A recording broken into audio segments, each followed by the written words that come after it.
kung pepekein to, bakit hindi pa niya diniretso ang wristwatch? Kasi kahit siguro sa collector ng watches, hindi rin magiging priority to kasi because of the customization ng watch eh. Kasi kaka-birthday ko, binenta ko muna yung Marilos ko.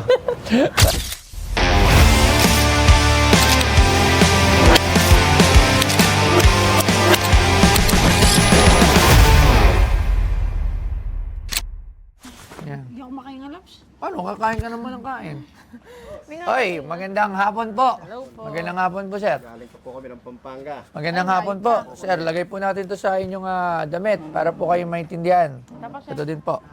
So, ano pong dala nyo sa amin ngayong araw na to? Sa akin ng anak ko, sir. Ano po pangalan po pala? Valiente po. Valiente. Mahal kong Valiente. Ayun. Mahal ko Manila yun. Mahal ko Sabay pa tayo. Yung pelikulang Valiente, the Channel 7 po. Ayun. Ano pa? Oh, teleserye. Teleserye. Tama, sir. Okay. Tama. Omega Watch. Omega. Pocket Omega. watch. Locket Watch.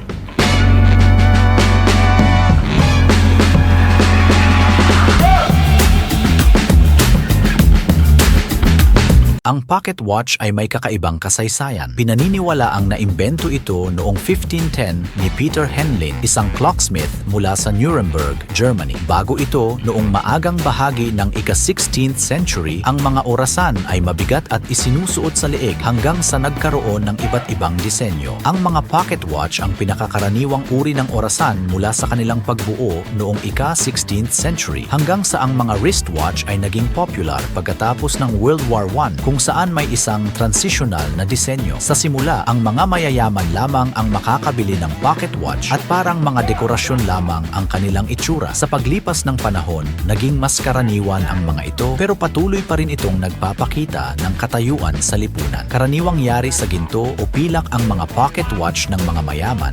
Dahil mas naging popular ang pocket watch, naging mas maliit ito at madaling mailagay sa bulsa. At ang binibenta sa Pinoy Pawn Stars ay ang vintage pocket watch. Buksan mo ba?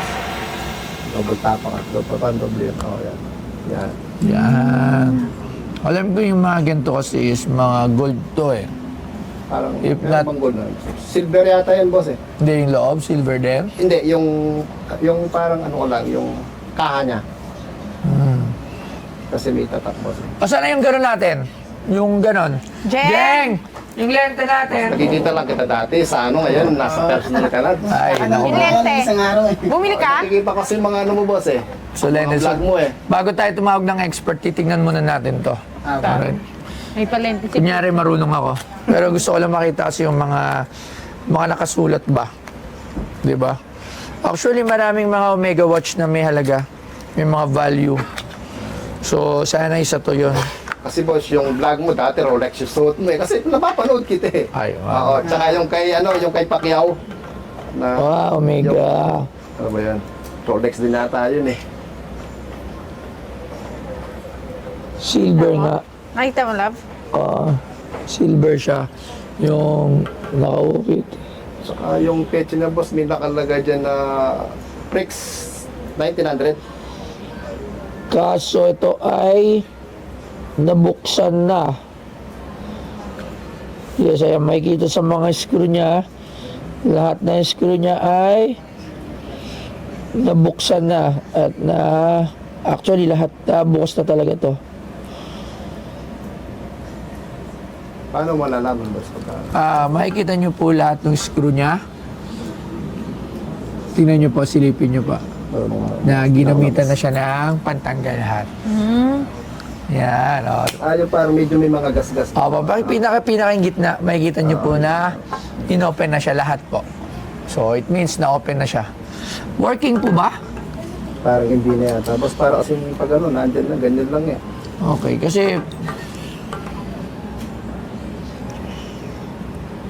Pero yung sa labas, parang makinis na yan. Maganda pa. Walang kalawang, wala yata. yeah, I'm not sure kung gold to eh. Okay, so para magkano niyo naman to binibenta? Yung post ng sinabi ng anak ko mo is 40. 40,000. 40,000. 40K, hindi, 40K. 40,000. 40,000. Okay, so tawag tayo ng expert. Tingnan natin isa sa mga mahilig sa mga luma. Ayan. Ay, sino ba yun? Kakilala mo ba yun? Hindi si, ibang okay. luma. Alam mo si, tawagin natin, syempre, the Filipino picker, Sir Kyle Gianan. Ayan. Kasi meron akong kakilalang luma talaga na. Lagi mo si Sammy Luma, si Sir Angelo, kinakabahan mo naman. Ayan, Papa Kyle. Tao. Lumang tao. Hi, ma'am. Hello po. Wow.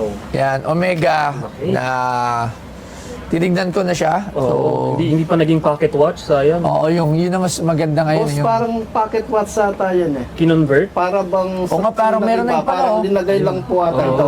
Ayun na. Para magagamit Kasi lang na pocket hand watch talaga dapat to. Tapos, ito is replacement na. Parang ganun na nga siguro, boss. Ito, parang- ganun na nga siguro. Aftermarket na. hindi ko yung nakita. Luma to ha. Luma talaga Kaya nga siya. sabi ko kay boss na nakalagay dyan na 1900 yung Pag petsa. tunay ito, since kayo yung may gamit for this, pag tunay na Omega to, silver nga. Silver siya, boss. Tapos sa loob nito dapat may markings and logo. Dito sa loob. Meron. Nakita ko naman. Dito sa Ayan, boss. dito ito nadadaya ito ang hindi eh. Ewan ko lang ba sa akin yung Isilipin mo na. yung ano yung mga detalye. Yan nga yung nakita ko kanina. Teka lang ah. Ayun, oo. The problem with Omega is yung counterfeit niya is Madami din. sinasabing much better pa than the original. Unlike yung Rolex, halatang halata eh. Ito konti lang yung counterfeit. Pero yung year na to, I don't think na counterfeit itong isang to. Saka kita ko na yung sign na kung PPKN to, bakit hindi pa niya dinaretsyong wristwatch? Dating pocket watch, Yun ang the problem dito. Pocket watch siya. minodify na. Minodify. Ginalaw na. Yes, actually, lahat ng tornilyo, inanscrew Of na. course, yeah. Oo. Tapos wala na rin yung, eto niya. Importante. Oo, yun Isa- yung importante. Yung anong tawag? Hindi ko nakita, akala ko nga. So ayan hininang lang. No? Oo. Nawala na yun dito. Actually, bumibilib ako na nakahanap sila niyan. Ito, yan. Pero looking at the watch tunay siya. Omega rin yung niya. Aftermarket, na parang sa ibang relo. Pero Grand Prix Paris 1900. 1900, Ito yung nakita ko kanina. kita na yun. Saka, no room for errors pag Omega. So, talaga makita mo yung perfection niya. Yeah, may mga serial number. I don't think, napeke yung isang yan. Pero, yun nga, minodify. Ay, yung loob nito is Yun na. silver. Dapat, kuya, ito, ginalaw niyo yung mga ibang parts Boss, hindi, inside. nabili ko lang yan sa mga tambakan ng basura. Diyan po sa Montalban. Ano ba yun yung basura dyan na... Payatas. Payatas, boss na. Nabili ko yun sa mga nagkakalakal lang. Kasi all the research would tell me na lahat ng mga markings na ito ay tama. Itong loob, watchman na kailangan natin dyan, brother. Dito. Pero may experience man tayo. Tingnan natin Pero, sa ito nga, hinihingan ko kasi kung mga may replacement na eh. Kasi nag-aaral ako sa Watch Academy sa UCLA. Yun! So, ang problem lang dito is not working na. There are parts that are missing. Ano ba yung dala mo relos? Omega din. Hindi, Seiko na same niya eh. Seiko. Galaw eh. So nawawala nga yun, yung palakod. Oo, there are missing parts. Lalo na importante dito yung ano ba tawag doon eh? Hindi ko... Pitan. Pitan. Isa rin sa'yo napaka-importante noon. Although magandang display piece yan, yung pocket na Oo, version yun sana, yan, yun nga gusto ko, puro ganun sana. Alam niyo, gusto kong kolektahin yun, maraming ganun pocket pang watch. oldies yun eh. Yung, Oo. Sana boss, makaano pa tayo. Yun ang maganda eh, yung mga nakatungkod noon, tapos may ganun. Oo, actually, meron ako tinanggihan ng isang dito. Sayang na worth 400,000. It's a legit watch na ganun yung price. Akala ko hindi Actually, ganun. hard to find. Oo, sayang. Actually, Nawala na yun, no? This one Meron kang contact na. is okay din, pero ang dami mong gagawin. Yes. Oh, ang dami mong gagawin bago mabuo yung amount na sinasabi natin na ito yung amount ng relo na to. Bago mabuo yun, dami mong bibilin sa mabibili mo naman yun sa ibang bansa. And syempre, ang gamit, once na minodify mo na or kinostom, Hindi na all rig parts. the price will really bababa talaga siya. So, magkano ganitong worth? Nakita ko sa eBay yung packet that's the packet, mga $325. $300, so mga nasa 15 to 20. 17, ganun. Maganda, pristine condition yon. Oo. Oo, with the complete and everything. Yan ba yun ba? Ay, hindi na yun. Wala, hindi na. Wala na siyang Wala stock. na. Wala na. So, Eto, hindi nagmamatch yung pagbabago niya dito sa... Ito Actually, maganda. Ito oo. maganda. Nagandahan ako dyan. actually, para sa akin, it's a no for my shop kasi ano na custom na kumbaga yung the value of ng gamit meron naman pero not that much kasi nga customized na actually I think, boss, mas maganda ibenta yan sa kolektor ng relo lang. Yung taong relo lang collection. Wala man tayong inanong Yung nga may si oras. boss na tumahan sinadya ako tayo nakikita ko nga sa mga vlog niya. Kahit ba kami nagpagpaan niya, naghintay ako para makita namin si boss. ako siguro kung tatawaran ko to if there's a price magkano mo to ipa-price. Ikaw ang tatawag dyan, brother. Hindi, kunyari sa'yo dinala. Yes, Magkano mo sabi yan? ko, boss. Magkano mo yan bibilin? Magkano mo yan bibilin? Kunyari ikaw ang sa'yo dinala. Pwede ko ba ibulong sa'yo? Oh, sige. Hindi, magkano mo siya? Joke lang. Sa tingin ko, ang asking ni sir is 40. 40. I think yun yung pristine condition. Yes, tsaka it's a pocket watch with the complete and everything working. Kasi usually mga ganyan nagana pa. Yung mga matatagal na. Hindi, matibay yan. Matibay, nagana pa kasi tayo. Kaso paano siya gagana? Kasi napaka-importante niyan. Yung spring niyan sa loob, yung pinaka-ganon niyan. Saka yung adjust ng time. Yes, it's connected with the heart of the watch. Kasi once na naklik mo siya at naipapsok mo siya, doon nagagana yung arms niyan So without that, talaga hindi mo siya mapapagana. Ayan This is not a battery operated, di ba? Automatic to, di ba? Hindi ko alam boss. Automatic yan. Automatic to din Oh my God. Tingnan natin ng spare parts kung meron. Para ma-minus.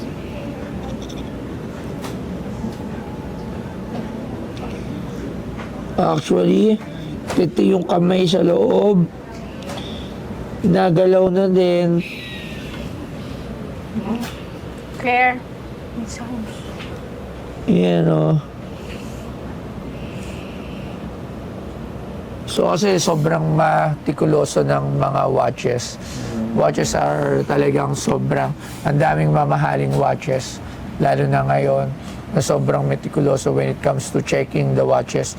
Kasi treasure din ng mga relos. Lalo na ngayon, yung mga mayaman, hindi naman mga nag-aalakas yan. Just look at their wrist. Tingnan mo yung suit nilang relos. Inaano ko di boss yung... Pag naka-Richard Mille.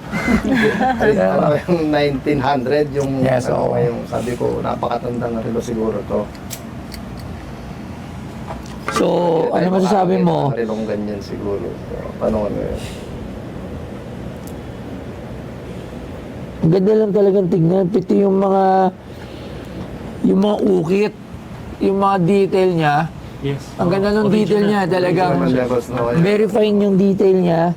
Yung carvings niya, yan Yun nga lang, it's not working. There are some missing link. Ayun, piti sa loob. Kulang siya ng dalawang tornilyo. Ayun, makikita mo. Sakit sa Doon, makikita mo siya ng dalawang wala. There are missing on that. Ito isa. Ay, isa lang. Ayan. Kulang din siya ng isang tornilyo sa loob. Doon, merong blank space. So, siguro kung bibilin ko to as a display, 3,000 pesos. Sa tingin mo? What can you say? Display? As a display? Kung bibili ko siya for... Lagyan ni Sir mag-uusap dyan. Tayo pa ng pinanggalingan namin, boss. Steak namin na...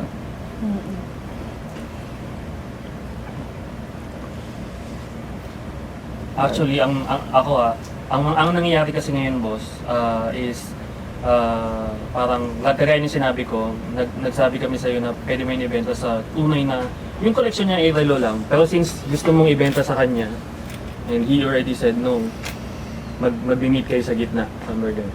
Kung ano yung- Kasi kahit siguro sa collector ng watches, hindi rin magiging priority to kasi because of the customization ng watch eh. ang tawag dyan, kakahuyin nila. No, yun, Kailangan pwede. nila, meron May silang- mga parts dito. Kailangan nila yan. Yes, yun talaga Hard to mangyayari find, nito. Pero yung sa whole watch, wala tong value sa collector kasi nga ginalaw na. Boss, And ang daming experts parts. sa watches with the G-Shock. Yes, so Yes. actually mahilig ako talaga sa relos. Until now ngayon, nahihilig tayo na ako sa nag-start. mga luxury watch. So, unti-unti, pagka nakaipon tayo, makabili tayo ng maraming relos. So, ngayon wala akong relos pala. Oh. Kasi kaka-birthday ko, binenta ko muna yung mga relos ko. Para ba pang birthday. So, yan sir, it's up to you sir. Magkano mo ba yung nabili? Binili namin yan, boss, sa libo. May kasama ko. Dahil ang trabaho namin, boss, yung nagpapautang naglalako. So, naano namin yan sa mga... sa tambakan sa ano kaya. Nagbabay-bay kayo. Oo. Mga gintot pilak. Touch po namin. Hindi, boss. Yung ano lang, yung nagpapautang kami ng ulugan, mga po, mga Durabas na yan. Nakita namin yung mga nagkakalakal. Tsaka yung mga cellphone na yun ang binib. Sa ginto wala akong anong, boss eh. Nas nakuha nyo. Kaya lang nabili. Kasi yung nabasa ko yung pangalan. Tapos na ano kita sa ano, nakikita ko sa vlog mo na namimili ka nga ng mga kaya. For me, 3,000 pesos. Di na yung para sa watch na yan. Kasi, katulad nga, baka nga makawi ko lang or display lang Wala siya lang, dyan. display lang. Ko, boss, baka ako mga 10, gano'n. Galing po kami ng Pampanga. Pero makita kita eh. Dapat. Hindi Yung talaga. kanina nga po, galing pa pong Bicol. I'm sorry. Pero, hanggang 3,000 pesos lang ako for that watch. Yan. Kung yan, working and complete, kaya yan. Yung sa mga prices sinasabi niya, much more than that siguro pa. Pero, kahit kayong pristine, di ba, magkano lang? Nasa 15,000 to 18,000 sa eBay. So, definitely, yung price na sinabi ni Kyle, dun ako nag-base sa pristine, working. So, dinidak ko lahat. So, nag-start ako from cost na custom siya. Automatic, alsos na yung 5,000. Pak! Gano'n na yan. The fact na hindi nagana, bawasan ulit natin ng 5,000. Pak! Di 5,000 na lang. Kulang ng yung dito, timer, bawasan natin ng 2,000. Pak! 3,000 na lang. O, di ba? Kaya nakuwenta ko na maayos. So, tama ang galing ko, ano? So, yun, sir. Okay, boss. Okay po, wala pong problema, sir. Maraming salamat po. Thank you po. Thank you po. Sir Kyle, thank you po. Thank you po. Thank you. Bibili niyan, boss. Thank you, boss. Salamat. Hindi kami nagkasundo ni boss. Uwi na po kami. Next time naman, makakabalik pag meron ng iba. Salamat, Salamat boss po. Toyo. Salamat kay boss. Salamat kay boss.